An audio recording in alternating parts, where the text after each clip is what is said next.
درود بر شما عموی عزیز از شبکه خط نیوز بروژرد مزاحمت مهمو. همونطوری اطلاع داری تو بعدی آتش بسه که جنگ اسرائیل و ایران بی قراره که هفته بعد جنگای زمینی شروع با. گفتم اگر جنگ باشه شما حاضرید که جنگ بنی تو؟ بله که حاضرم.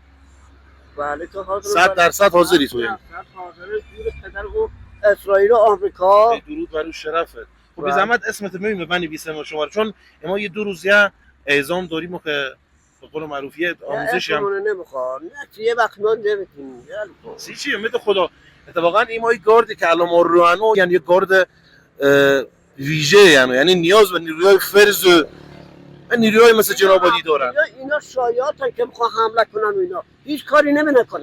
درود بر شرف. خب اسمت نمیگم. اون موقع که جنگ صدام بی پول جمع میکردن برای ارتش، میگفتن برای ارتش جمع کن، همه یکی 50 تومن میدادن یا 100 تومن میدادن. خدا شده من اون موقع وضعی نرم که باید وضع دارم، اما 1000 تومن دادم اون موقع. درود بر شرف. 1000 تومن.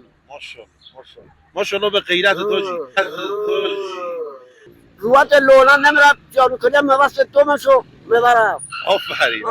پدر مادر که هیچی اصلا هیچی ندارن. حاضری تو که امید خدا اگر جنگ بی ری جهاد بنیسی مملکت و بجنگی؟ بله حاضریم. یعنی خون در رگمونه آماده ایم که درود بر شرف اسرائیل ریشکین کنیم. 100%. 100%. درود بر شرف. پس فردا ایراد ناره تا خون در رگتا فردا صبح ان شاء الله اعزام بایی.